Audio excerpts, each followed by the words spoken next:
le plus ancien auteur et poète connu de l'histoire, est une femme. Cette femme, elle a vécu il y a à peu près 4300 ans, et elle s'appelait Enheduanna.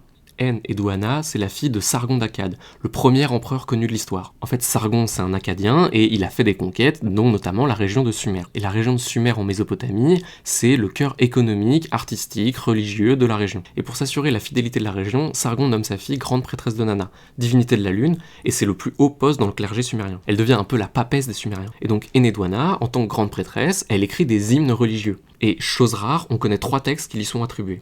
C'est rare parce qu'avec le temps, en général, on perd tous les textes, mais surtout parce qu'à l'époque, on s'en fiche de qui écrit les textes. Donc ils sont généralement non attribués. Et si on attribue des textes à Enheduanna, c'est parce qu'en fait, elle est considérée à l'époque comme une grande poétesse. Et quand je dis à l'époque, je parle d'une réputation qui s'étend sur plusieurs siècles. Et même s'il y a un débat pour savoir si les 3 hymnes qu'on possède d'elle sont vraiment à lui attribuer, ce qui ne fait aucun doute, c'est que c'est une écrivaine de talent reconnue à l'époque. Et donc, même si on ne sait pas exactement ce qu'elle a écrit, on sait que